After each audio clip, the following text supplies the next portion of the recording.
joie. Tu es bon. Un, deux, trois.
Et je chante car tu es bon et je danse car tu es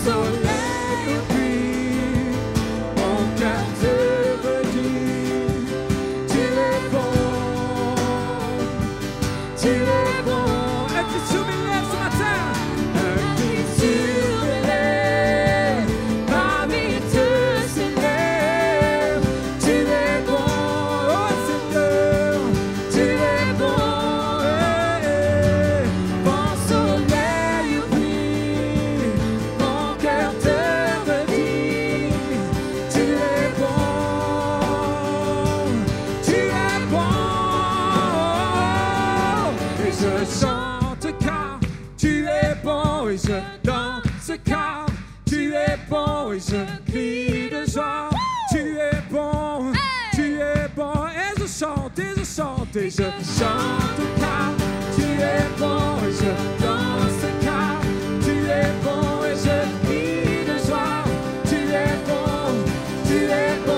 pour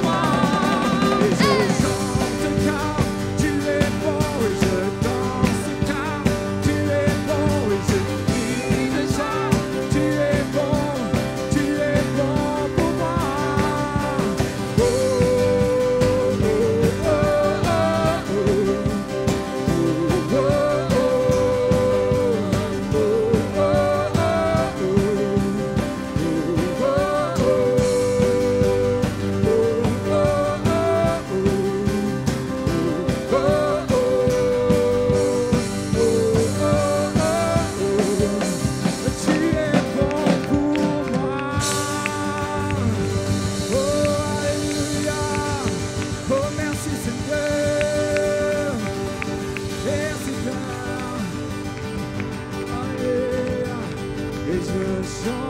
Car tu es bon et je danse car tu es bon et je crie de joie. Tu es bon pour moi. Et je chante car tu es bon et je danse car tu es bon et je crie de joie. Tu es bon pour moi. Et je danse car tu es bon et je chante car tu es bon et je crie de joie. Est-ce qu'on va danser dans ce lieu ce matin et louer avec tout ce que nous sommes le roi des rois dans ce lieu ce matin? Yeah. Tu es bon et je crie de joie. Tu es bon, je chante et je chante et je chante car tu es bon et je danse car. Est-ce que vous êtes prêts ce matin? Je veux voir tout le monde danser dans ce lieu.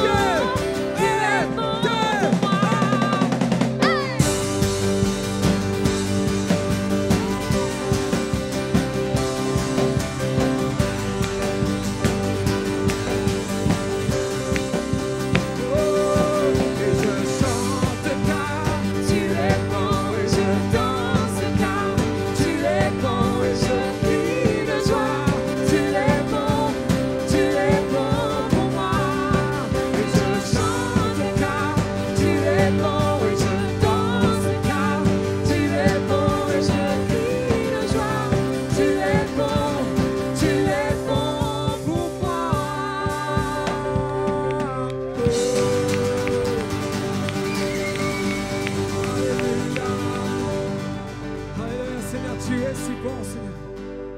on veut chanter, Seigneur, proclamer, Seigneur, ta bonté, Seigneur, sur chacune, Seigneur, de nos vies, Seigneur.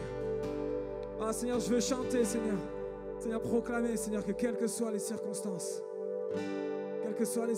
Seigneur, tu es là. Un cri sur mes lèvres, ma vie te célèbre. Tu es bon,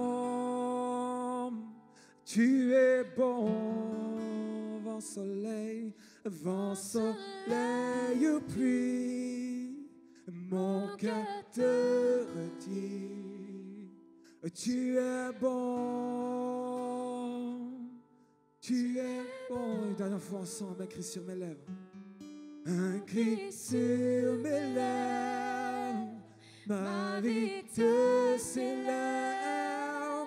Tu es bon, vent soleil ou pluie, mon cœur te redit. Tu es bon, tu es bon.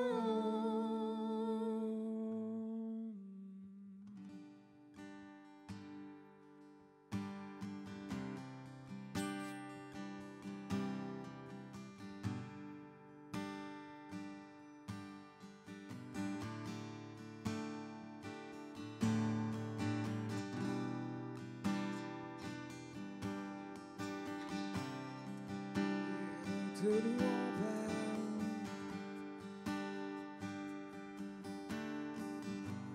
Te bénis, Dieu te bénit et te garde. Il rayonne sur toi et t'accorde sa grâce. Ton Dieu se tourne vers toi, te proclame. Dieu te bénit, chantons-le.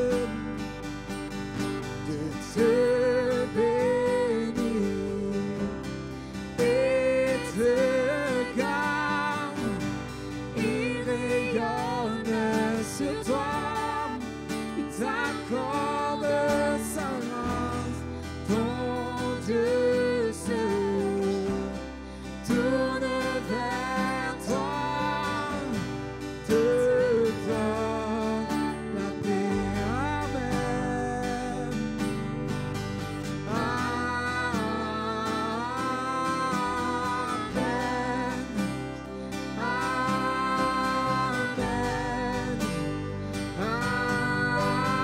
Amen. Chantons-le.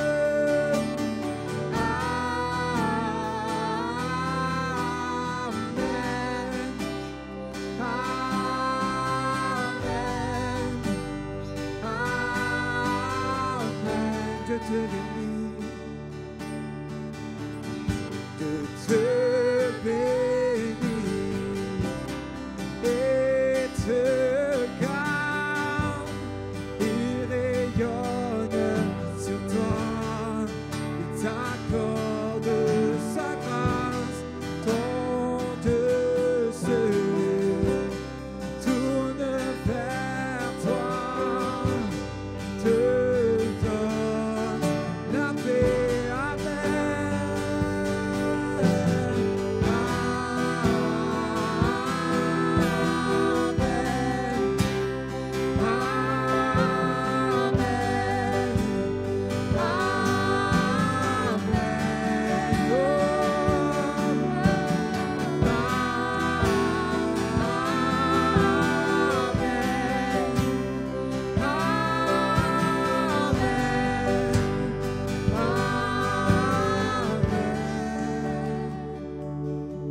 Que sa faveur reste sur toi au plus de 1000 générations. Que sa famille et tes enfants et les enfants de leurs enfants.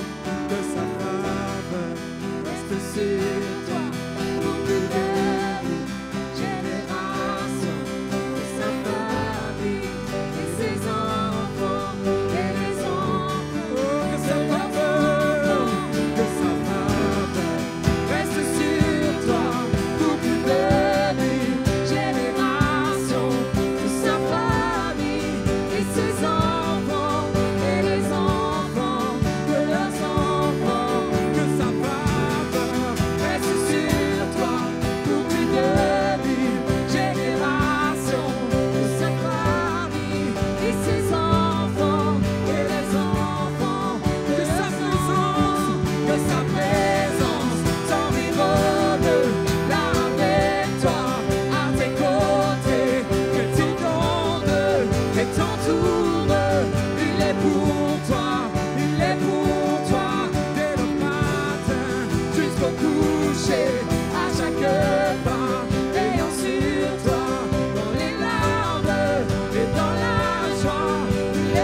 j'aimerais qu'on puisse faire quelque chose ensemble ce matin. Et vous ne voyez pas ce que je vois, mais ça c'est génial. Chanter sur ce chant-là une bénédiction sur ma famille de gauche à droite, de mes parents, ma sœur, mes beaux-frères et mes nièces est juste magnifique. Et j'aimerais en ce dimanche finalement assez spécial que tout simplement vous puissiez venir ensemble, vous ici là, et que tout simplement là où on est, en plus, c'est pas toute la famille, il y en a un peu, et personne un peu à droite à gauche, mais simplement comme symbolique ce matin, qu'on puisse lever nos mains ensemble vers la famille ici ce matin. Ok, tendons nos mains ensemble et on va reprendre ces paroles qui disent que sa faveur reste sur toi pour plus de 1000 générations et qu'on puisse le chanter aujourd'hui et tout simplement bénir, proclamer ça haut et fort. On le fait ensemble? Que sa faveur reste sur toi.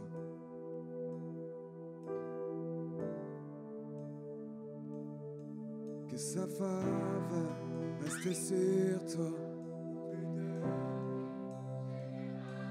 Et levez nos mains ensemble ce matin dans ce lieu. Et ses enfants et les enfants de leurs enfants, que sa faveur reste sur toi pour plus de 1000 générations. Et sa famille et ses enfants et les enfants de leurs enfants, que sa faveur reste sur vous pour plus de 1000 générations. Que sa famille et tes enfants et les enfants de leurs enfants, que sa faveur reste sur toi pour plus de 1000 générations. Ta famille et tes enfants et les enfants de leurs enfants, que sa faveur reste sur toi pour plus de 1000 générations.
que tu as fait, les profondeurs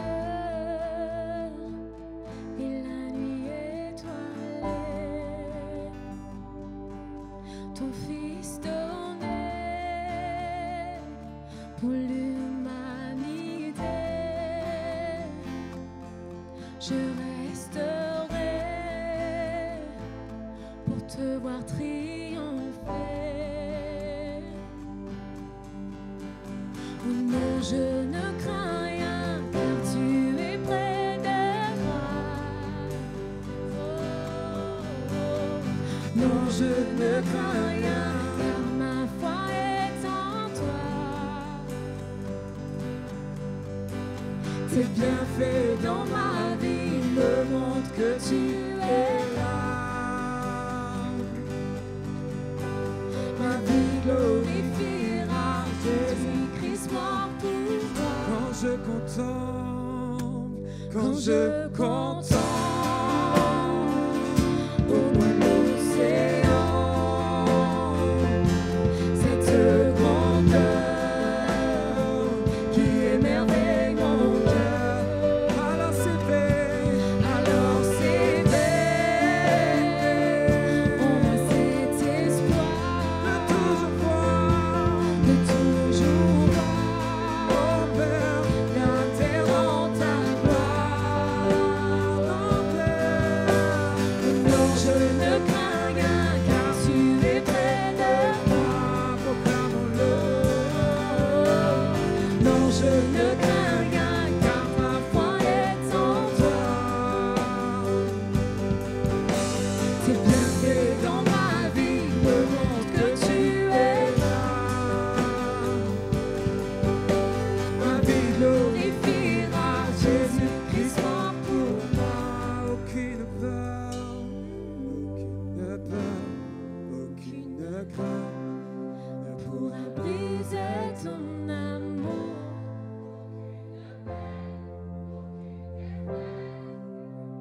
Ne nous séparera. Aucune peur, aucune crainte ne pourra briser ton amour. Aucune peine, aucune défaite Clamons-le. ne nous séparera. Aucune peur, aucune crainte ne pourra briser ton amour.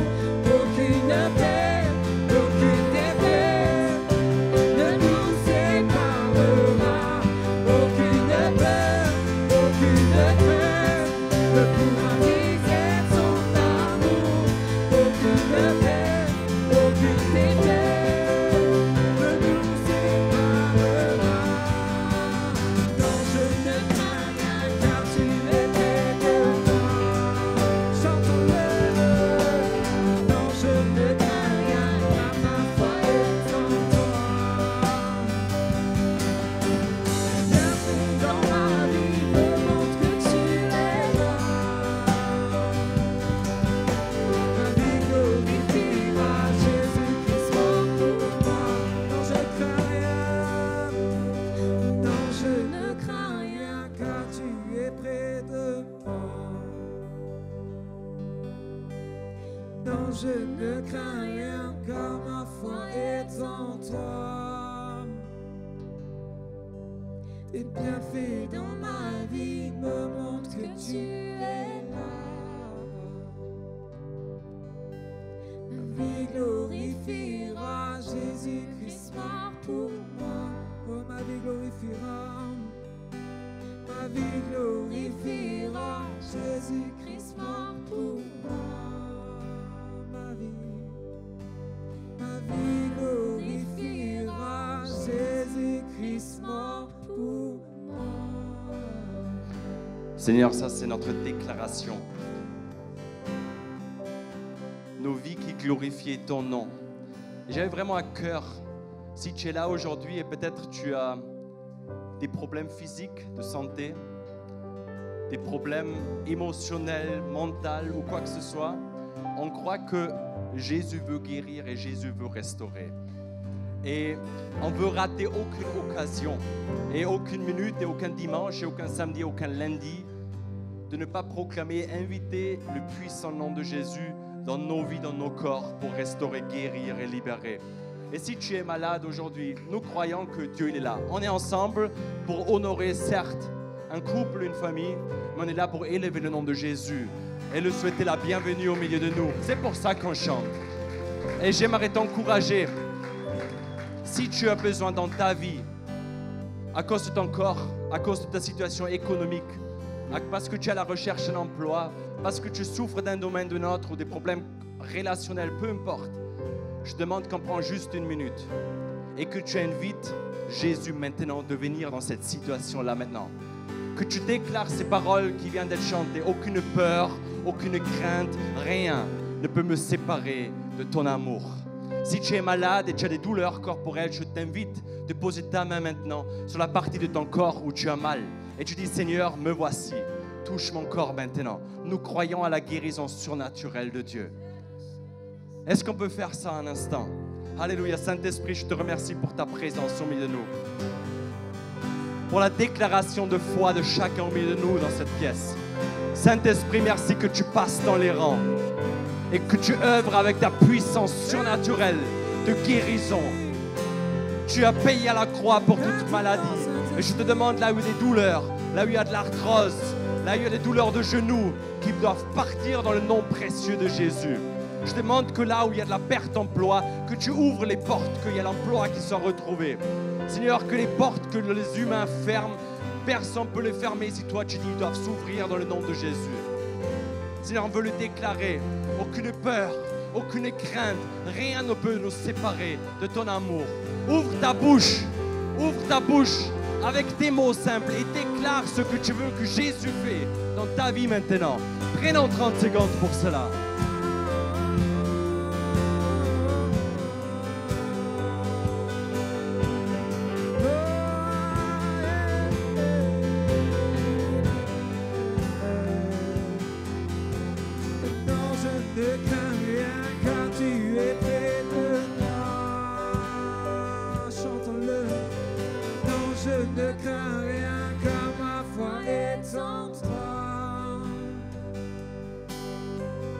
Bienfait dans ma vie me montre que tu es là. Ma vie, Seigneur, ma vie glorifiera Jésus-Christ pour moi. Oh oui, ma vie glorifiera Jésus-Christ pour moi. Oh oui, ma vie glorifiera Jésus-Christ pour moi. Seigneur, ça c'est notre prière, que nos vies glorifient Jésus-Christ mort et ressuscité pour nous. Amen. Amen. Est-ce qu'on peut honorer Dieu avec une grande acclamation tous ensemble? Dieu, il est bon.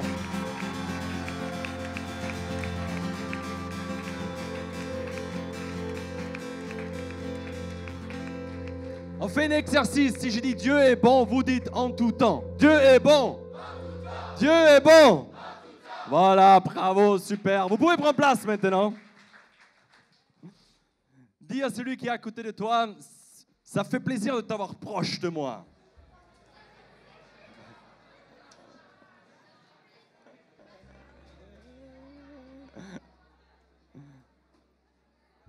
C'est le premier week-end depuis jeudi minuit qu'on peut serrer un peu plus. Et ça fait plaisir de vous voir tous ici ensemble. Avant que je vais inviter Björn et Britta de partager avec eux ce que Dieu a fait dans leur vie, et je pense qu'il peut être une prédication pour chacun d'entre nous ici. J'aimerais vous faire découvrir maintenant un teaser d'un film que Connor, qui connaît Connor ici dans la pièce? Retournez-vous, Connor, il est juste derrière là. Il est là. Il est là. Et Connor, il est là. Et pendant 1 an, ils ont travaillé avec toute une équipe de filmer l'histoire de la famille Lutke. Et cet après-midi à 17h, il y a l'avant-première de ce court-métrage de 53 minutes, c'est ça. Et les acteurs, c'est plein de personnes au milieu de nous, et plus. Et ils sont de partout là, voilà quoi. Et je vous invite de découvrir maintenant ce teaser où l'entièreté du film va être en avant-première cet après-midi à 17h. Il reste quelques places ou pas en fait? Oui. Donc, si vous voulez le visualiser aussi cet après-midi à 17h pour clôturer tout ce week-end de fête, vous êtes le bienvenu. Il faut juste s'inscrire encore. Yes? Ou même s'inscrire quand vous venez. Voilà, il y a la place. C'est bon. OK, c'est parti Monique. On vous connaît très bien. Vous êtes les Allemands qui avaient déménagé dans le quartier du Panier. Peu importe ce que l'on a fait. Puisque l'amour qu'il a est si puissant. Sa volonté d'aimer demeure. Pas où tu vas, toi? Tu t'es cru chez ta mère, tu te balades dans ma rue? Mais pourquoi est-ce qu'après tout ce qu'on vous a fait, vous êtes encore là? Vous avez pas compris qu'on voulait pas de vous ici? Casse-toi déjà! Les Allemands ici ne sont pas les bienvenus. On reste. Le panier ne vous en a pas donné le droit. C'est trop, il y a trop d'amour dans cette maison. C'est pas possible.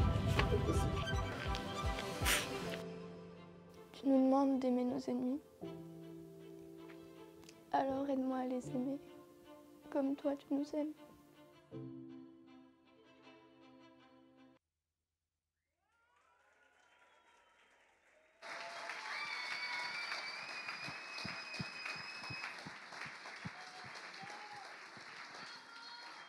Alors, avant qu'on a vu le film, on peut dire un grand bravo déjà à Connor et toute l'équipe qui a participé et qui a fait ça.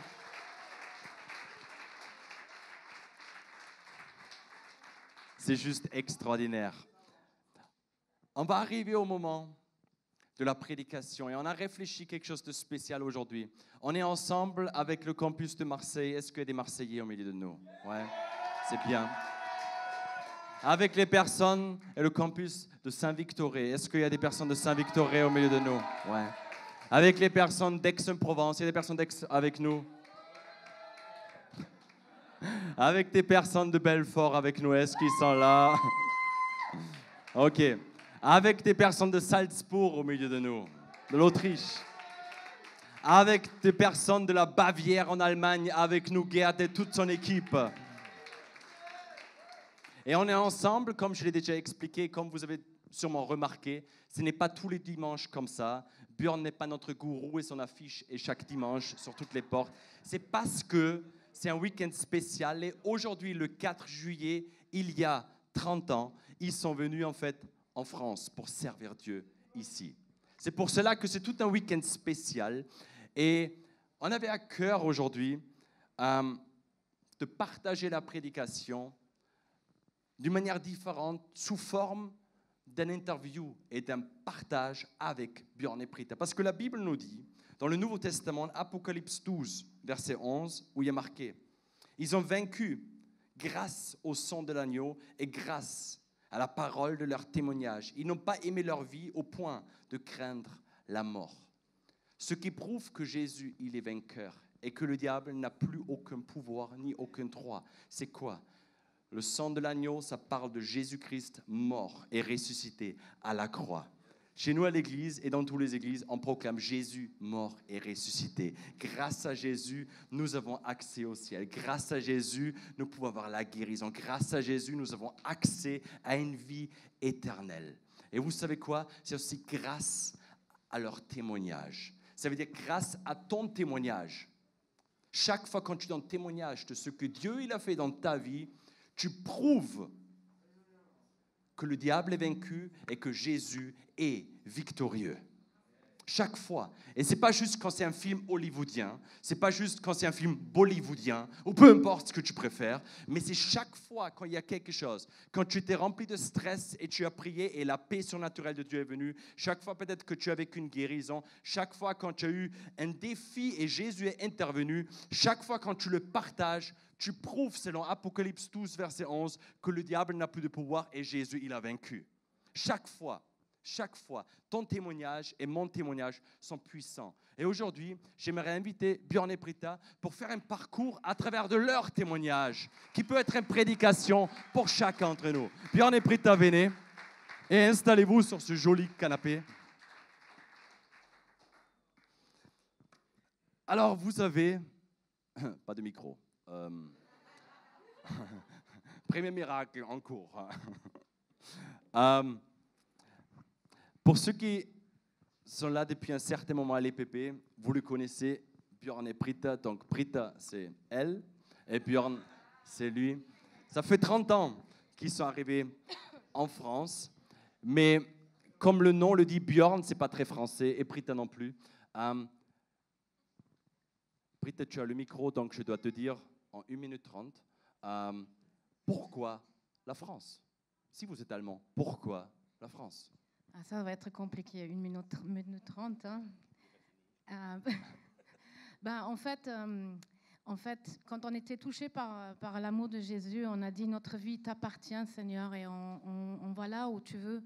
Mais c'est vrai, la France, c'est une surprise. Moi qui voulais toujours vivre en France, même quand je ne connaissais pas le Seigneur, c'était pour moi une grande surprise quand le Seigneur nous a appelés à l'école biblique de partir en France, à Marseille. C'était assez clair, dans le sud de la France. Et du coup, il a même réussi à toucher mon mari, qui aimait tellement l'Allemagne. Parce que même réussir à toucher ton mari, ça veut dire le plan initial de Björn n'était pas de venir en France. Ah oui, il voulait vraiment, il aimait l'Allemagne, il voulait vraiment... Ouais. Alors, elle m'a dit, si tu veux m'avoir, il faut que tu viennes avec moi en France. Alors, ça, c'est déjà... alors j'ai commencé pendant 3 semaines de faire semblant d'apprendre le français. J'ai eu son cœur. Je t'aime, chérie. Voilà. Et ensuite, alors, j'ai eu son cœur et j'ai arrêté, c'était bon. Donc, c'est juste pour ça que vous êtes venu en France après, en fait. Alors... Parce que moi, je connais une histoire que tu me racontais une fois que Dieu t'a quand même parlé d'une manière très claire pour te convaincre de venir en France, parce que tu as sillonné toute l'Allemagne pour convaincre ta femme de rester en Allemagne. C'est ça. Après qu'on a rencontré Jésus, je me suis repenti de mon passé, mais aussi on a fait pendant 1 an une tournée de restauration et de réparation de tout le mal que j'avais fait. Et pendant ce temps-là, j'avais pris Britta pour lui montrer toute l'Allemagne, pour lui montrer la beauté. Et je pense que j'ai réussi, mais quand il y a l'école publique, on a eu un étudiant français pour la première fois là, et Britta a eu envie de lui parler en français, elle l'a fait, et lui, il venait de Roubaix, un Algérien de Roubaix, et il disait « Waouh, ce matin, Dieu m'a parlé, il m'a réveillé, il m'a parlé, il m'a montré exactement cette situation. Pour la première fois depuis que je suis en Allemagne, quelqu'un va me parler en français, et cette personne devient missionnaire en France. » Alors Britta a dit, c'est bien beau, je ne vais pas le dire à Björn parce que j'ai peur de faire une deuxième fois 1 année en Allemagne. Alors, Seigneur, tu dois le convaincre toi-même. Et moi, j'étais sur un jeu d'enfant. On a déjà eu Thierry, notre aîné, Daria et Ben, et j'étais sur un jeu d'enfant. Et Dieu m'avait parlé le matin dans mon culte personnel, comme il le fait de temps en temps. Hein. Alors, et j'étais convaincu que Dieu dit, vous passez Noël, là où vous allez me servir après l'école. Alors, j'étais sur ce jeu d'enfant, et notre papa qui était là avec son enfant, je lui ai dit, il s'appelait Manfred. J'ai dit, hey Manfred, qu'est-ce que vous allez faire à Noël? Parce que moi, j'ai voulu lui parler, que Dieu m'a parlé. Et il me dit, écoute, Dieu nous a montré qu'on va passer Noël là où on va le servir après l'école publique. J'ai dit, purée, il a dit la même chose. Alors, il a dit la même chose. Et j'ai dit, tu vas faire quoi, Manfred? Et nous, on va en Espagne, on devient des missionnaires en Espagne. Ils sont devenus des missionnaires en Espagne. Et toi, bien? Et tout dans ma tête disait, Wuppertal, la ville d'où on vient, où on voulait rentrer, et de ma bouche sortait la France. Et Manfred me regarde et me dit « Oh bien, je ne savais pas que tu as un cœur pour la France. » Et moi, je dis « Moi non plus. » J'ai pris les 3 enfants, j'ai couru à la maison, j'ai dit « Britta, des choses bizarres me sont arrivées. Tu peux imaginer quand Dieu nous appelle en France. » Elle était heureuse, non? Elle était heureuse. Ouais. Enfin, il a compris. J'ai fait le gros sourire comme maintenant. Donc, après l'école biblique, vous êtes parti en France, votre église vous a envoyé, vous avez une œuvre missionnaire pour juste la structure d'envoi. Et vous êtes arrivé dans le nord de la France, pour ceux qui étaient là hier. Ils ont déjà vu une preuve. Et apparemment, en tant que missionnaire, la première étape, vous avez vécu dans un château. C'est vraiment vrai? Oui, c'est vrai. En fait, c'était un château qui n'était pas habité depuis des dizaines d'années. Donc une ruine. Une ruine, oui, mais une jolie ruine. Et les enfants, ils pouvaient vraiment jouer à cache-cache partout dans la maison. C'était magnifique. Avec un grand potentiel, on dirait. Hein. Mais bon, il n'y avait pas de chauffage. On avait le 4 juillet, le matin, on a pris la clé. Il n'y a pas de photo, mais on a ouvert ce château à nouveau. Et c'était vraiment pour faire une base missionnaire. C'était Horizons, pour ceux qui parlent anglais. C'était une mission anglaise. Hein. Et du coup, c'était le but de réunir les Allemands, les Français et les Anglais ensemble, là où il y avait vraiment la guerre qui a laissé des traces dans cette région-là, autour de Roubaix, Lille. Et c'était une année très spéciale, beaucoup de larmes.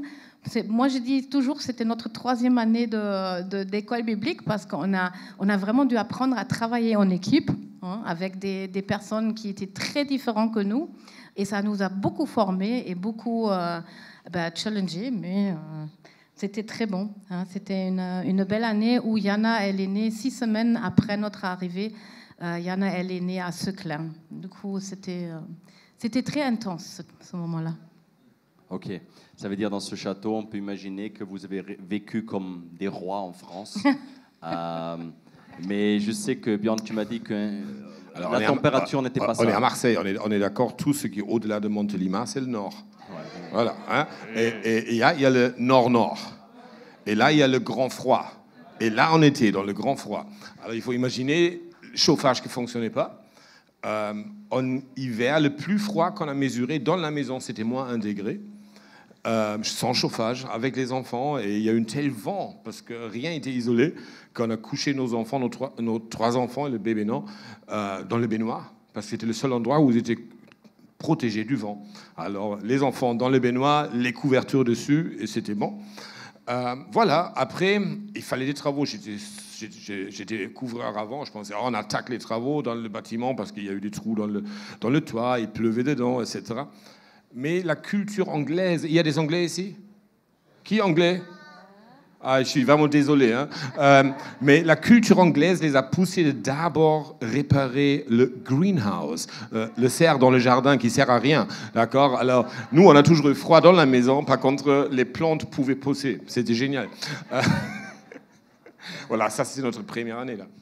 Ouais, et pour la fin, vraiment, dans cette première année, on a vraiment vécu, on a organisé un camp de jeunes, et ça, c'est vraiment le plus beau souvenir de cette période-là. Dieu nous a permis de goûter vraiment un réveil parmi la jeunesse, parmi les jeunes. Ça, c'était très fort, et on a vécu des moments très, très, très intenses avec eux. Ouais. Alors, juste pour vous donner une idée, il fallait leur presque les punir pour qu'ils se couchent à 4 heures le matin, enfin pour arrêter d'adorer le Seigneur.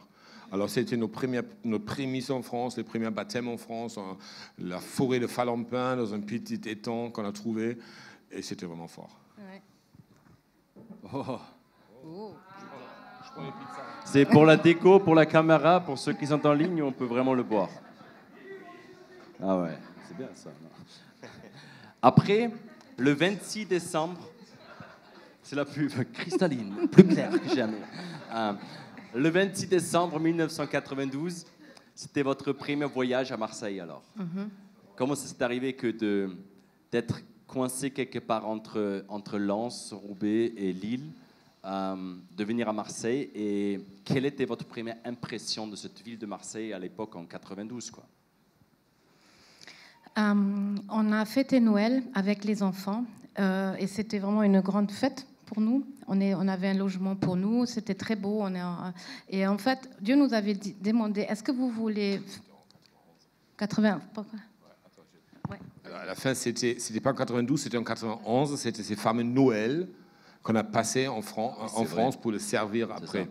Okay. Et la première des choses, c'était que Dieu nous demande, alors à Noël, est-ce que vous passez des vacances tranquilles ou vivre une aventure? Et ça, il ne faut jamais nous demander 2 fois. L'aventure. Et Marseille est venue. Voilà, c'est vraiment un raccourci, c'est difficile de mettre tout en peu de temps, mais on a vraiment dit aux enfants, et ça aussi c'était vraiment un secret, je pense, pour vivre ça en famille. On a toujours impliqué les enfants, on a dit, alors, est-ce qu'on va aller à Marseille ensemble? Est-ce qu'on va visiter cette ville? Et tout le monde a dit oui, on veut. Et du coup, on est parti ici, et on a vu cette ville, et de plus qu'on a vu des choses difficile et méchant et horrible, quoi. Hein? Non, c'est toi qui vas expliquer. C'était de plus, on est tombé amoureux de cette ville. Alors, ceux qui connaissent Marseille des années 90, c'était pas aussi propre qu'aujourd'hui. On arrivait et on était deuxième, troisième semaine de grève des éboueurs. Alors, on entrait au panier, il y a des rues qui étaient 2 mètres bloquées de poubelles, des rats de partout. On l'a vu, on a dit, mais c'est trop beau. Magnifique. Alors, on descend du panier, on se cale au Vieux-Port sur un banc, on dit « Ah, quelle ville !» Vraiment pourri, mais beau. Et il y a un jeune qui s'assoit à nos côtés, qui sort un seringue et qui se met un shoot. Et on dit « Waouh, c'est en public, bah, trop beau !» Alors, c'est contraire à ce qu'on aime naturellement. Notre amour grandissait. On se promène au Vieux-Port, on arrive à l'hôtel de ville et rempli l'esplanade d'honneur, rempli des meubles pourris, des gens qui sont allongés par terre, qui dorment ou font semblant de dormir, et une grande pancarte SDF en grève. Je dis quoi? Il y a des SDF qui peuvent être en grève et ils réclament une prime de Noël. J'ai jamais vu ça, trop beau cette ville, c'est magnifique. Alors, on a pris nos enfants, on se promène vers Pierre Plate et on arrive au Fort Saint-Jean et on fait ce tour. Et moi, je suis le premier, je tourne et il y a un homme et une femme qui font du sexe dans la rue. J'ai jamais vu ça avant ni après. J'ai purée, c'est quoi ça? Protéger les enfants, on est reparti et on a dit, mais c'est trop beau cette ville. Hein, et vraiment. On arrive à la fin de cette journée et honnêtement, en 30 ans, j'ai plus jamais vu Marseille aussi pourri. Dans une seule journée, on voyait vraiment toute la problématique de Marseille.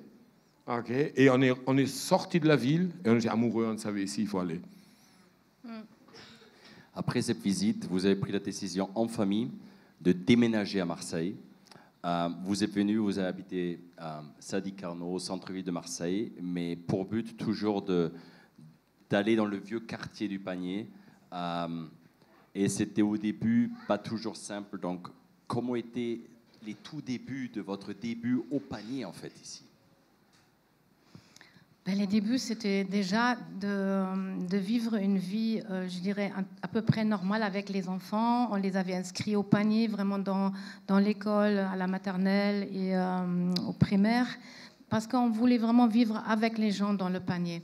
Et aujourd'hui, comme vous le savez, le Panier est devenu attractif, mais dans ce temps-là, tout le monde nous disait « Mais comment vous pouvez vivre au Panier? C'est irresponsable, c'est pas possible, c'est trop dangereux. » Et c'est vrai, c'était dangereux, mais on avait cet appel. Dieu nous avait dit d'être là, parmi les gens, et vivre avec eux, et vraiment partager l'amour en leur montrant vraiment qu'ils sont importants, qu'ils sont précieux aux yeux de Dieu, mais aussi à nos yeux.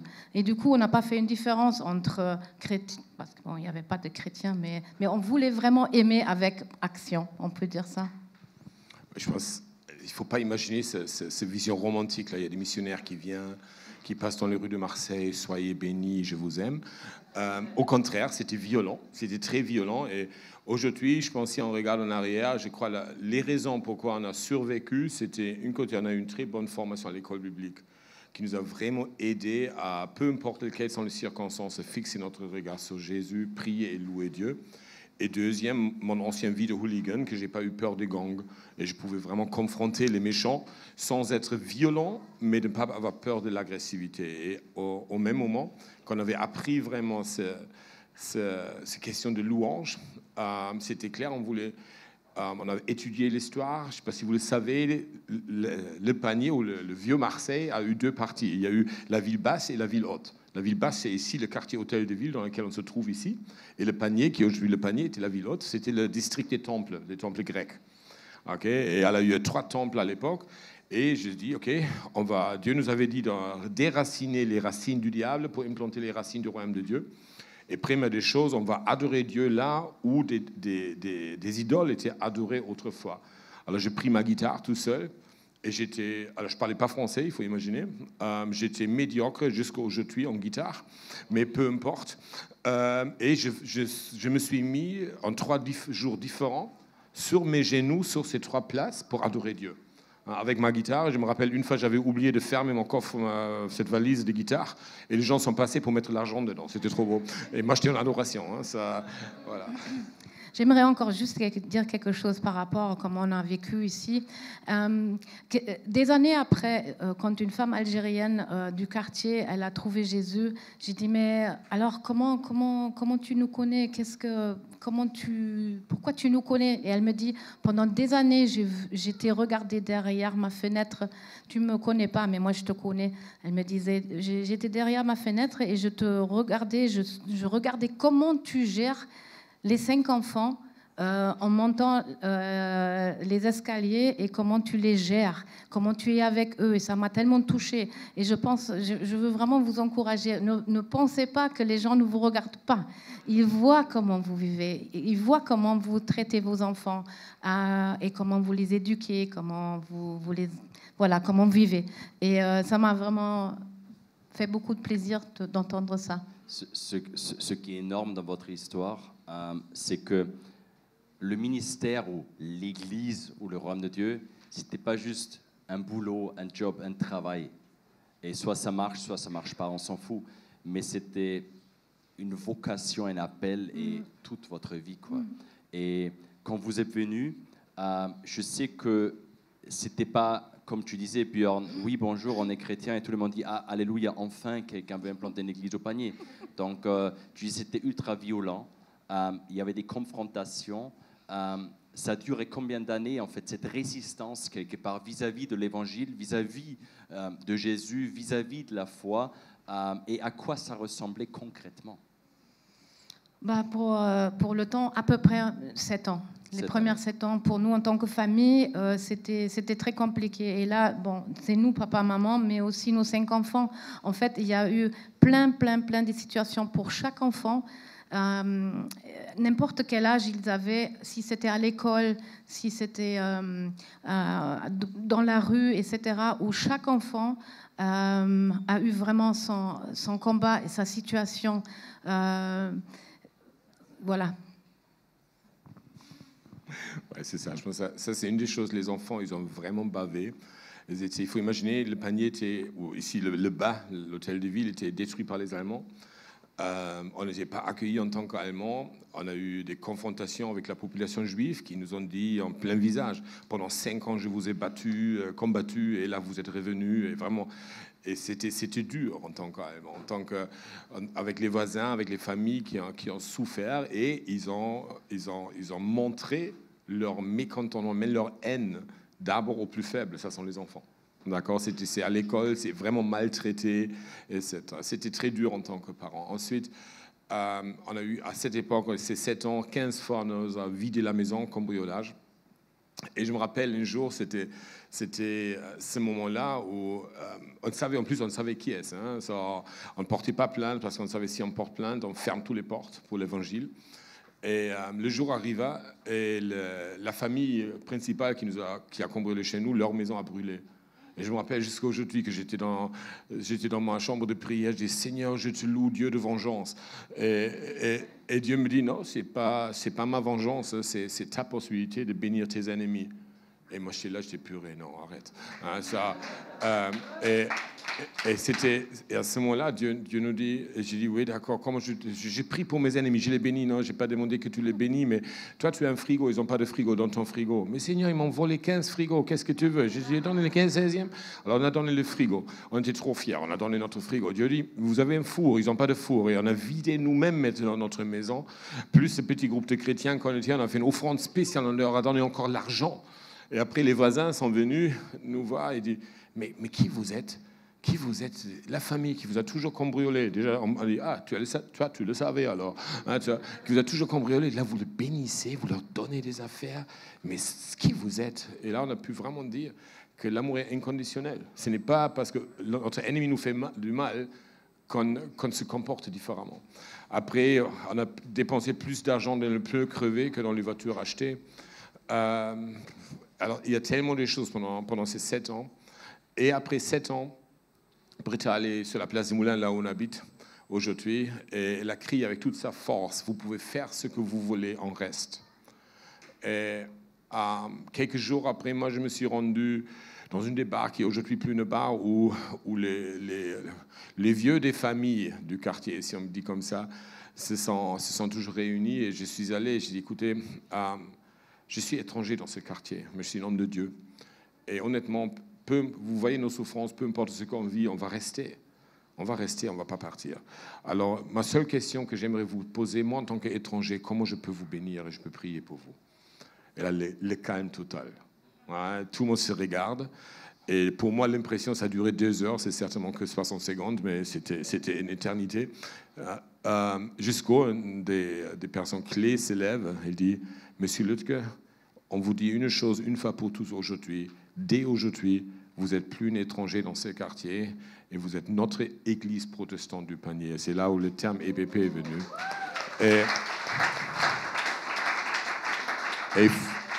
Et il faut dire, alors après 7 ans après, avec ces 2 événements, plus personne nous a touchés. Quand tu racontes, ouais, on nous a vidé la maison 15 fois, on nous a brûlé 12 voitures, on a touché nos enfants. Aujourd'hui, ça semble dit dans une phrase de 22 secondes, vite fait. Ouais, le Seigneur m'a dit dans ma chambre de prière que c'est une source afin que toi, tu puisses devenir une bénédiction. Et nous, on est là, on dit, le Seigneur est bon. Mais à ce moment-là, j'imagine que c'était tout sauf rigolo. C'était tout sauf une émotion. Ok, Seigneur, c'est facile. Comment tu as géré cette volonté charnelle et cette obéissance divine, en fait? Parce que si une chose est claire, c'est, corrigez-moi, mais moi, le premier, j'aurais pas eu envie d'offrir maintenant mon frigo. Et pas le 2e, 3e, 4e frigo qui est dans la cave quelque part, mais le frigo que j'utilise pour ma famille. Ça veut dire que j'ai besoin. Et vous n'avez pas vécu avec 10 000 euros par mois non plus. Bon, je vais revenir sur ça après. Mais c'était quoi ce truc qui vous a dit que, en fait, on le fait quand même? Là, c'est simple comme phrase, mais c'est quoi ce combat dans la tête ou dans le cœur? Il y a 2 secrets, je crois, qu'il faut accepter en tant que chrétien. Première, Dieu t'amène toujours au bout de ta force. Si tu lui résistes, ça dure un peu plus longtemps, mais crois-moi, il arrive te briser. Il veut te briser. Il ne veut pas te casser, il veut te briser. Okay? Et quand tu es brisé ou quand tu arrives au bout de ta force, tu te fatigues. Et quand tu te fatigues, c'est ton ancienne nature qui apparaît. Si avant tu étais un peu sentimental, par exemple, tu deviens dépressif. Si tu étais violent comme moi, la violence veut réapparaître. Alors, tu dois te battre contre des désirs de vengeance. Moi, j'ai dû me battre contre les désirs de vengeance. Et à cette époque-là, au panier, quand tu as eu une dispute pour les comment dire, des affaires. Pour les affaires, ouais. Pour les groupes, pour les petits gangs là, du panier, moi, j'étais quelque part le chef du gang des chrétiens. Ça veut dire si quelqu'un touchait un de nos chrétiens a un conflit avec un autre gars de qui que ce soit dans les quartiers, il vient me voir, parce que ça s'est réglé entre chefs de gang. Et là, tu es là, nez à nez, comme ça. Et ça hurle, tous les gros mots qui existent, je vais te massacrer, je vais te tuer, bam, bam, bam. Et tu sais, si tu bouges maintenant, c'est le lame de rasoir qui coupe direct. D'accord? C'est cette époque, cette Marseille-là, de cette époque. Et combien de fois j'étais là, et j'ai dû vraiment me battre contre mon désir de vengeance. J'ai dû accepter la confrontation et j'ai pas dû, tomber dans le piège de la violence de la réaction. Il fallait absolument rester ferme. Il y a eu des situations qui m'ont coûté 3 semaines de tremblement interne jusqu'à ce que j'ai retrouvé la paix. C'était à l'extrême. Et ça, c'est une chose. Alors Dieu nous amène à l'extrême. La seule manière, à mon avis, jusqu'à aujourd'hui, après 30 ans d'expérience, la seule manière de survivre ça, c'est connaître le but et de comprendre que notre vocation est sainte. Ce n'est pas une idée de Dieu pour t'occuper un peu. Il ne te propose pas une petite chose. Ah, j'ai aussi une petite appel pour toi si tu t'ennuies. C'est un bon truc là. Non, notre vocation, elle est sainte. Et si Dieu nous appelle, personne, ni aucune circonstance a le droit de nous empêcher d'aller jusqu'au bout. Et les seules personnes qui peuvent nous empêcher d'aller jusqu'au bout, c'est nous-mêmes. Parce que Dieu nous donnera toujours la force d'aller jusqu'au bout. Et il faut être honnête, la majorité des chrétiens ne vont pas jusqu'au bout. Alors c'est pourquoi il faut connaître le but, il faut toute sa vie soumettre au but, et au même moment accepter que Dieu va me briser pour y arriver. Ok. Et je pense aussi, entre nous, fur et à mesure, il y a vraiment quelque chose de très beau qui se crée entre nous déjà, Björn et Britta, mais aussi avec la famille, avec les enfants, parce qu'on a compris que c'est vraiment ensemble qu'on va vivre cet appel. Et ça, jusqu'à aujourd'hui, c'est quelque chose qui est juste extraordinaire. C'est pour ça qu'on a trouvé vraiment pour nous ce slogan « We Together ». C'était notre truc. Vous voyez, c'est vraiment quelque chose, on a dit ensemble. Quand il y en a un qui est triste ou faible, eh ben, c'est l'autre qui va l'encourager, qui va rappeler vraiment les paroles de Dieu qu'on a eues. On a eu certaines paroles et on savait, c'est pas encore accompli, alors on va tenir ferme. Et c'était ça notre force. Quand vous parlez de l'implantation de l'Église, c'était pas juste, et tu l'as dit, tu es allé sur les différentes places publiques, juste de louer Dieu, de déclarer son nom. Mais en parallèle de tout ça, vous avez aidé des personnes pratiquement et concrètement dans leurs besoins. Le quartier du Panier est un quartier pauvre, de misère, de grande brutalité aussi, beaucoup de guerres de gangs, etc. Et vous avez pas juste créé une structure qui aide les personnes, mais vous avez accueilli aussi plus que 10 personnes chez vous à la maison, en fait. Il y a tout le temps des personnes qui ont habité chez vous, qui vous ont côtoyé du très tôt du matin jusqu'au tard le soir et la nuit. Donc vous avez créé aussi une structure, l'abri, avec laquelle vous avez rénové une partie des maisons dans le quartier. Vous avez retapé une maison où il y avait l'église au rez-de-chaussée, où il y a des personnes qui ont habité. Et la question, c'est comment... Et je sais que parmi toutes ces personnes et tous ceux qui travaillent peut-être ici avec des personnes dans les grandes problématiques de la vie, ce n'étaient pas des personnes stables dans leur vie.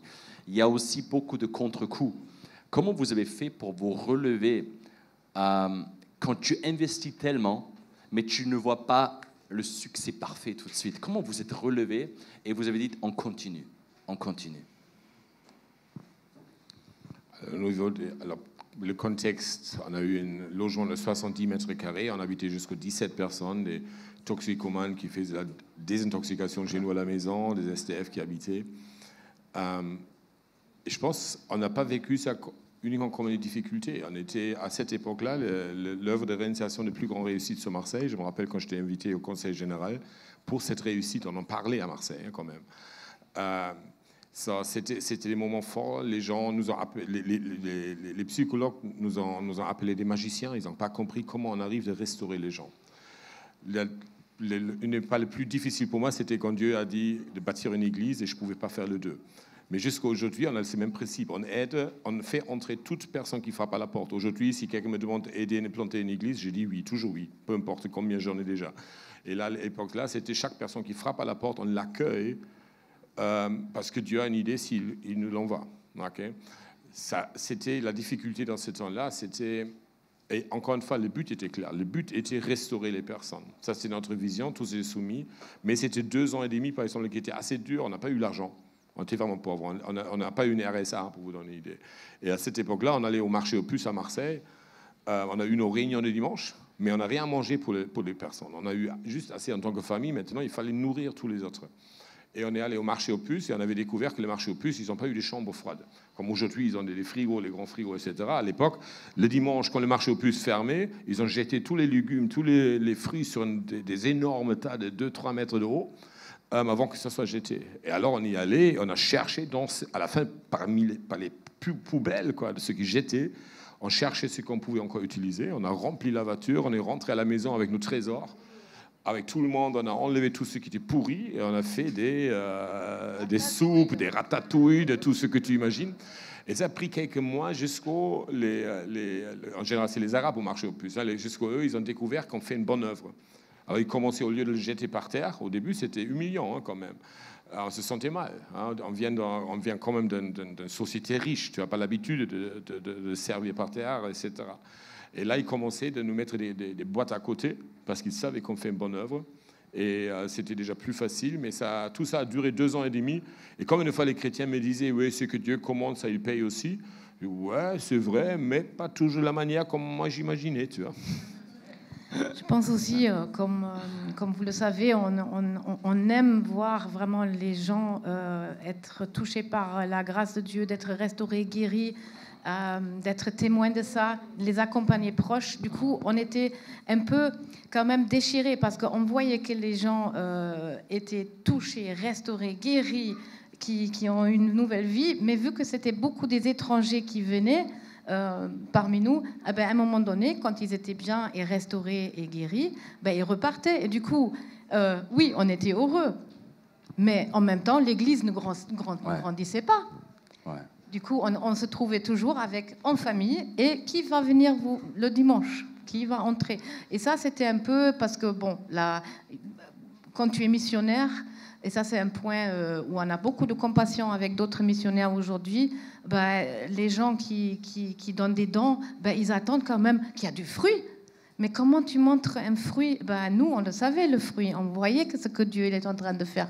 Mais les gens qui étaient loin, il fallait produire quelque chose. Et ça, vraiment, c'est les missionnaires qui sont dans le monde entier, ayez vraiment beaucoup de grâce avec eux parce qu'ils font un travail beaucoup que personne ne voit vraiment, mais ils servent le Seigneur et ils touchent les gens, mais tu n'as pas tout de suite les dizaines et des dizaines de gens qui viennent à tes réunions. C'est un travail dur et vraiment merci aussi à chacun qui est là parmi nous, qui a donné sa vie pour la France, pour Marseille. Vraiment merci. Yes.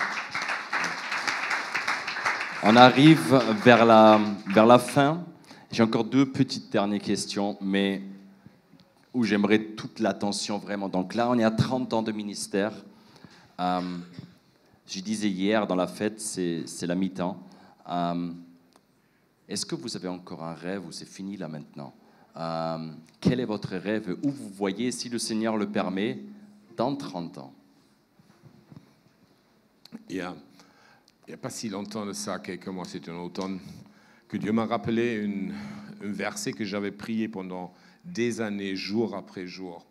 C'est en Psaume 2, verset 8. « Demande-moi des nations, et je te le donne en héritage, et les extrémités de la terre, je te le donne en possession. » Et c'est dans ce moment-là, ces dernières années, que Dieu m'a vraiment poussé à arrêter de penser si petit, à Europe occidentale, bassin méditerranéen, et embrasser, comme il disait, par 3 prophéties différentes la terre entière. Et ce que j'attends, honnêtement, par les responsabilités qui m'étaient confiées ces dernières 1 an, à peu près, 1 an et demi, avec les DCPI, notre but est clairement 70 000 églises en Europe.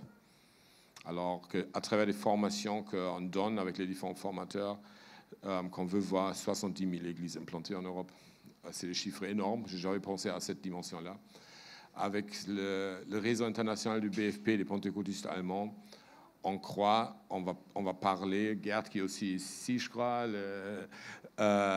qui est dans l'équipe aussi, on parle des milliers d'églises pareilles. Et ce que moi j'attends, c'est 2 choses. Je veux voir plus que 100 000 églises implantées à travers des formations qu'on fait.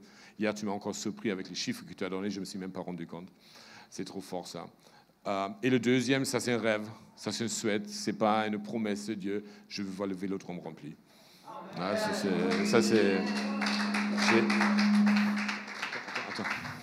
Dieu m'a donné plein de promesses, c'est bien beau. Et j'ai dit, Seigneur, ça tu ne m'as pas donné comme promesse, mais si ça serait possible que je vois le Vélodrome rempli durant ma vie.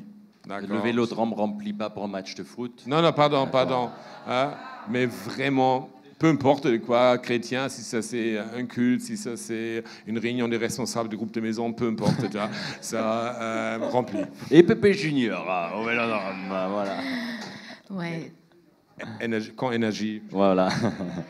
Ouais, et mon rêve, c'est qu'on voyage et on va aller visiter le fruit que nos petits-enfants, que vous voyez déjà aujourd'hui, qu'ils ont vraiment apporté pour le Seigneur, qu'on peut voir comment ils se réjouissent dans leur appel, et comment ils vivent eux avec le Seigneur et qu'ils accomplissent ce que le Seigneur leur a donné.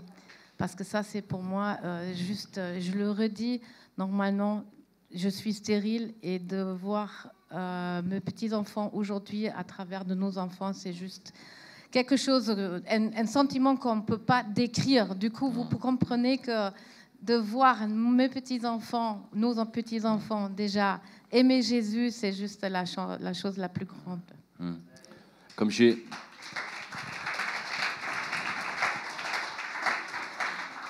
Comme je citais au début ce verset en Apocalypse 12, 11, ils ont vaincu grâce au sang de l'agneau et grâce à la parole de leur témoignage. Donc là maintenant, ce matin, on a entendu un peu le témoignage de vous en tant que famille. Mais j'aimerais vraiment que pas on parte ce dimanche et juste, ouais, c'est sympathique, c'est leur histoire, c'est bien pour eux. Mais je pense qu'il y a une puissance dans votre témoignage, comme la Bible le dit. Et si vous avez une parole, un conseil à donner à chacun d'entre nous ici, une chose la plus essentielle que vous avez appris durant ces 30 ans, que vous voulez que chacun de nous garde cet après-midi dans sa tête, à la non pas à la plage, il pleut, à la maison, là où on est, c'est pas juste ouais c'était bien, mais quelle est la chose que si vous avez un conseil à donner à chacun, qu'est-ce que ça pourrait être de vos 30 ans de ministère? N'importe quel. Alors, je dois faire une longue phrase.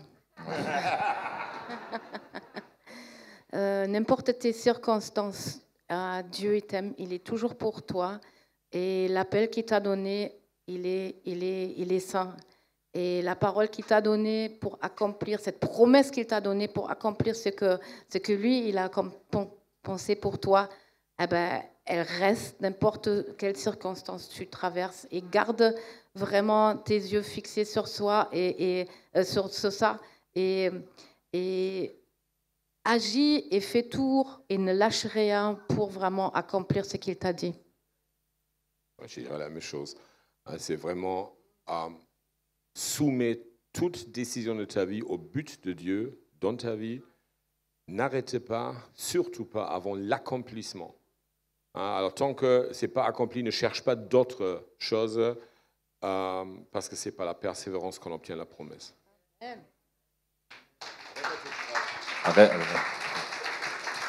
C'est une phrase de la Bible. Ce n'est pas la persévérance qu'on obtient la promesse. C'est par la persévérance qu'on obtient la promesse.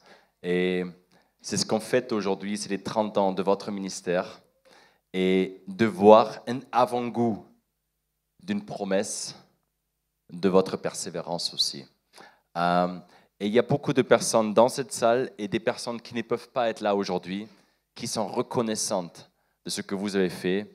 Hier, on a vu des vidéos et des messages des personnes de plus loin qui ont impacté votre ministère. Et aujourd'hui, il faut qu'on tourne ce canapé. Vous avez des messages de plein de personnes de l'EPP qui vous disent juste merci pour qui vous êtes et merci pour ce que vous avez fait. Merci Björn et Britta. Merci Björn et Britta. Vous avez combattu le bon combat pendant toutes ces années, 30 ans. Un couple selon le cœur de Dieu. Merci. Merci Björn et Britta. Soyez bénis. Merci pour ce que vous faites, merci pour qui vous êtes et merci pour ces 30 ans de ministère parce que si vous aviez arrêté avant, on ne vous aurait pas connu, on aurait regretté, enfin moi j'aurais regretté beaucoup. Alors je vous fais des gros bisous, encore bravo et à bientôt de vous entendre et de vous voir. Bisous. Bonjour Björn et Britta, vous qui avez dépassé l'impossible et accepté la vie avec humilité, c'est une bénédiction d'être auprès de vous. En tout cas, soyez bénis et merci pour votre simplicité et votre humilité. Soyez bénis. Merci Björn and Britta. Thank you very much for your incredible sacrifice that's allowed us to come and find family. Coucou Björn et Britta, merci pour tout ce que vous avez fait. Merci. Merci. Merci. Merci. Merci du fond du cœur.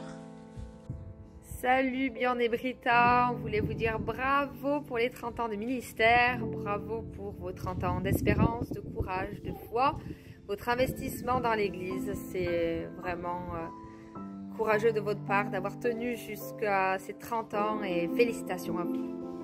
Ouais, voilà, des gros bisous. Moi, je me rappelle, je devais avoir 10 ans au Vieux-Port sur les soirées d'évangélisation.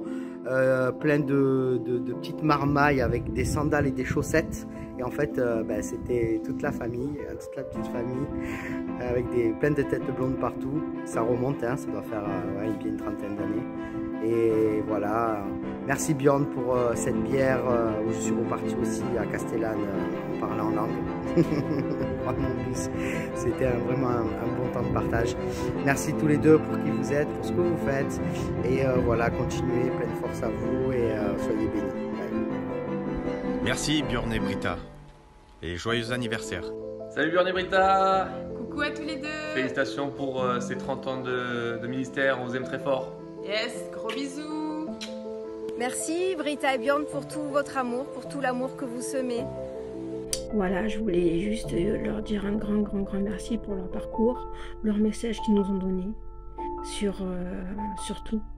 Voilà, c'est tout ce que je voulais dire. Un grand merci. Voilà, merci beaucoup. Bjorn et Britta, bravo pour votre ministère. Soyez bénis en Jésus et persévérez. Salut Britta et Bjorn, je vous souhaite un joyeux anniversaire. Merci pour votre investissement pour notre église. À bientôt. Merci Bjorn et Britta pour ces 30 ans de service ici à Marseille, pour l'investissement que vous avez fait, pour la créativité. Et même s'il y a eu des moments difficiles, vous n'avez pas dit simplement on va survivre, mais on va fleurir, on va faire de nouvelles choses. Vous avez cherché la face de Dieu et vous l'avez trouvé. Vous avez vu de belles choses se passer ici et ce n'est pas fini. Et on prie pour les prochains 30 ans de service dans cette ville et dans le monde. Et merci pour l'amitié et merci pour les soins que vous avez vers les Marseillais et l'amour que vous avez vers cette communauté et vers le monde. Merci. Britta, Bjorn, vraiment merci. Vous savez peut-être pas, mais vous êtes géniaux. Cela va sans dire. Mais c'est quand même mieux en le disant. 11e prise. Résumer 30 ans de ministère en 10 secondes, ça va être très compliqué. Alors, merci. Merci Britta, merci Bjorn. Bravo pour tout ce que vous avez accompli. Vous êtes cool. Coucou Bjorn, coucou Britta, j'aimerais juste vous dire à quel point vous avez changé ma vie. Moi, franchement, je suis juste honoré de voir que depuis que je vous ai connu, ma vie a totalement changé et ça, c'est grâce à vous. Alors, merci pour qui vous êtes, on vous aime très très fort et on vous fait plein de bisous. Bye bye. Merci Bjorn et Britta d'avoir dit oui à Dieu. Merci beaucoup Bjorn et Britta. Et Bjorn et Britta, merci beaucoup pour votre amour. Merci pour l'exemple que vous êtes. Pour votre générosité. Merci pour le soutien. Merci pour tout. On vous aime. Hello, Bjorn et Britta. Nous avons une formidable vue sur Marseille et nous souhaitons simplement vous remercier parce que vous avez été et vous êtes encore une bénédiction pour Marseille. Bjorn et Britta, c'est trop super de vous connaître et de pouvoir participer à ces 30 ans d'anniversaire de votre ministère. Merci à Dieu de sa fidélité, merci de vous être accrochés, merci d'avoir amené toute votre famille plus loin dans le service, de les avoir équipés, de les avoir entourés. Merci d'avoir amené tellement de chrétiens un peu plus loin, qu'ils soient toujours à l'EPP ou qu'ils soient ailleurs maintenant. Merci d'avoir su lier des liens d'amitié et nous on est un exemple parmi cela. Vous avez lié amitié avec des Français d'une autre culture, d'une autre mentalité, d'une autre famille d'église. Et non seulement vous avez fait ça, mais vous avez accueilli nos enfants, Étienne et Esther, comme les premiers francophones dans le Semereau. Vous avez accueilli Mathieu comme serviteur de Dieu. Vous nous avez accueillis dans l'équipe ici et en le faisant, vous nous avez tirés hors bord de l'eau et donner une perspective. Et maintenant, ce que vous avez fait avec nous, vous l'avez fait aussi avec plein d'autres serviteurs de Dieu, ministères, que, encore une fois, qu'ils soient de l'EPP ou pas. Et pour tout cela, on veut vraiment vous dire merci. Mais en tout cas, merci de votre amitié, merci d'exister. Et puis, merci de la joie qui va être la vôtre et de l'émotion qui vont être la vôtre dans ces moments. Merci Björn et Britta, on vous fait des gros bisous. Et merci beaucoup pour tout ce que vous avez fait pendant toutes ces années pour nous. Bisous, bisous. Salut Björn, salut Britta. Voilà, on fait cette petite vidéo pour vous remercier vraiment de tout ce que vous avez fait pour la fondation de PP Marseille, parce que sans vous, on ne serait pas là. Donc on vous fait de gros bisous et merci pour votre persévérance extraordinaire. Bisous. Pour votre intérêt réel pour les autres et pour votre célébration presque rebelle de toutes les bonnes choses que je te donne. Merci pour tout. Salut Björn et Britta. Coucou. On voulait surtout vous encourager et vous dire merci pour votre ministère, tout ce que vous faites. Moi, ça fait maintenant, je crois, depuis 2012 qu'on se connaît. Et vraiment, j'ai toujours vu votre fidélité, votre amour envers les gens.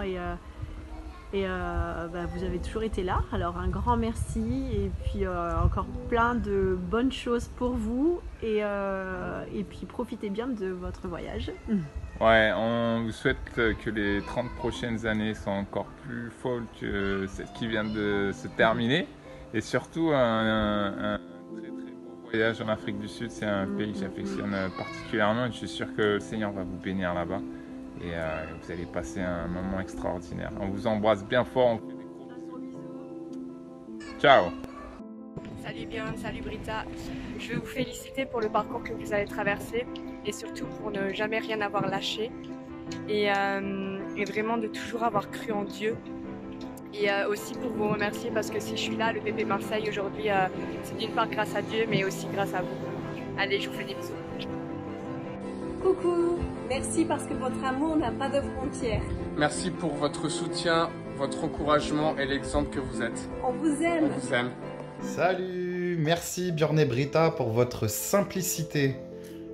Oui, merci Björn et Britta pour les personnes que vous êtes. Merci parce que vous êtes des gens bons, bien et on a vraiment une grâce de vous connaître. Et merci Britta pour tous ces petits conseils que tu me donnes à chaque fois. Vous êtes des amours. Des amours. Vous êtes Bisous. bénis. Bisous. Bonjour Britta, bonjour Björn. Félicitations pour vos 30 ans de ministère. Que le Seigneur vous bénisse pour les 30 prochaines années et bien plus encore. Amen. Merci Björn et Britta pour tout ce que vous avez construit à l'EPP. C'est excellent de pouvoir en bénéficier aujourd'hui et de voir que c'est possible d'implanter des églises qui se multiplient. Merci Björn. Oui, merci Britta, merci Björn, parce que franchement, je suis trop heureuse d'avoir rencontré l'EPP Marseille. Parce que déjà, ça nous a permis de consacrer notre vie à Dieu. Merci Björn. Et d'être disciples de Jésus, mais aussi maintenant nous faisons partie de cette merveilleuse famille. Alors franchement c'est grâce à vous. Merci, merci, merci. Merci. Merci Björn et Britta pour votre cœur qui est tourné vers les autres. Merci Björn et Britta pour votre courage tout au long des années. Nous ne serions pas là sans vous et votre courage. Un grand merci à vous. Salut. Coucou. Merci Björn et Britta pour l'inspiration que vous êtes dans notre vie. Merci pour votre amitié et pour tellement d'autres choses. On vous aime. Bisous. Merci Björn et Britta. Merci Björn et Britta. Coucou Björn et Britta, longue vie à vous et à votre ministère et que le Seigneur vous bénisse abondamment. Bisous. Salut Björn et Britta, Anne n'est pas là mais elle se joint à moi. Vraiment un grand merci et j'ai en mémoire le fait de s'être retrouvé chez vous pour parler d'une situation qui n'était pas facile et d'avoir été touché par votre écoute et votre présence. Un grand merci et à bientôt j'espère. Bye bye. Merci Björn et Britta. On vous aime, gros bisous. Merci Björn et Britta. Et salut. Félicitations pour vos 30 ans de ministère. Ouais, bravo à vous deux. Et on est trop content d'avoir pu jouer et d'être incarnés en Bjorn et Britta. C'était vraiment un honneur. On espère que le film va vous plaire. Et voilà. Bisous. Bye bye, ciao. Merci Bjorn et Britta. Merci Bjorn et Britta pour... Yeah. Merci Bjorn et Britta. Merci Bjorn et Britta pour votre persévérance, votre fidélité et votre amour. Bjorn et Britta, on vous aime et on vous apprécie. Que le ciel soit toujours ouvert au-dessous de vous. Vous êtes tellement précieux pour nous. Merci Bjorn et Britta pour tous vos sacrifices, vos encouragements et de nous avoir propulsés.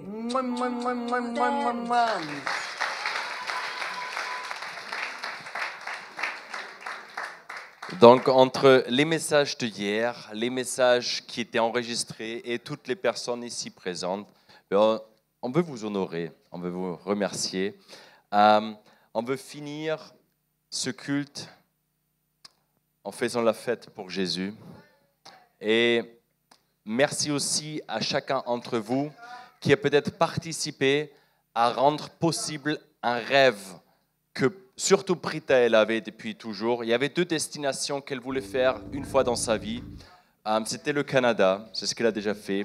Et une fois l'Afrique du Sud. Et avec beaucoup de personnes ici présentes aujourd'hui et d'autres, on leur a offert hier soir officiellement un voyage à 2 en Afrique du Sud. Donc merci à chacun qui a participé à ça.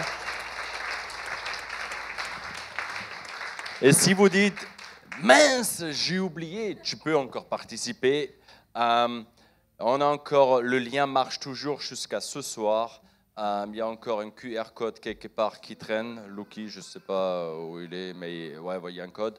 Donc, c'est pas trop tard jusqu'à ce soir. Yes, on se lève ensemble. On finira en fête. Yeah. Et après, yeah. On va passer encore un bon dimanche peine. Yeah. Ok, pour ceux... si vous avez déjà été là hier, vous avez peut-être vu que ce week-end a été marqué de chants qui datent de 2010, de 2020, de 2000, de 90. Et on va finir avec quelque chose. Parce qu'en fait, tout ça, il faut dire pourquoi on est... J'ai eu quelques retours ce matin de « Waouh, c'était quoi ces chants hier? C'était extraordinaire !» Mais parce que tout simplement, on a voulu les honorer. Parce que nous, en tant qu'enfants, on a grandi également avec ces chants-là. Et on a vu comme ça les a bénis. Nous également, il faut dire. Voilà. Mais évidemment, on se rappelle toujours des chants avec lesquels on a grandi, les chants avec lesquels on a passé des étapes, les chants avec lesquels on a traversé des souffrances, les chants avec lesquels on a proclamé sur des places dans le quartier, dans la ville de Marseille, simplement pour passer les choses. Et c'est ça qu'on va faire pour finir ce moment maintenant avec vous tous. Ok, donc peut-être que vous ne connaissez pas ce chant, peut-être que vous le connaissez par cœur, mais c'est pas grave. Are you ready? 1, 2, 3, hey!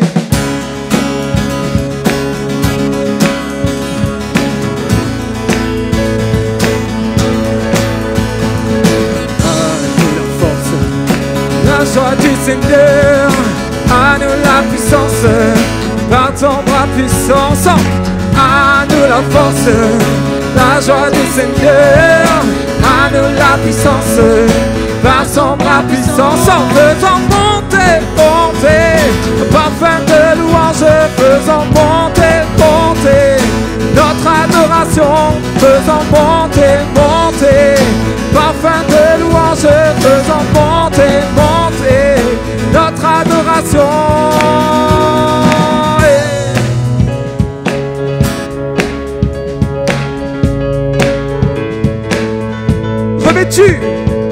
Revêtu de force, entouré de gloire, assis sur le trône, à la droite du Père.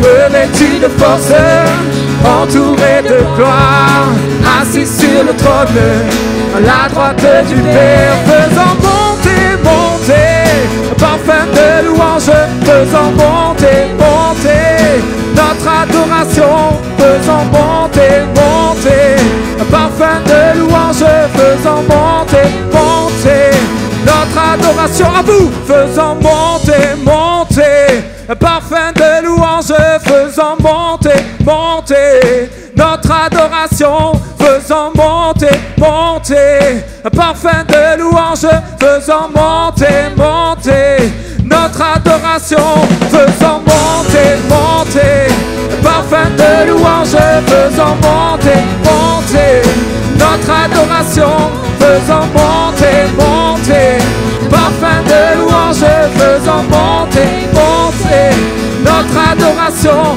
faisons monter, monter, parfum de louange, faisons monter, monter notre adoration, faisons monter, monter, parfum de louange, faisons monter, monter notre adoration.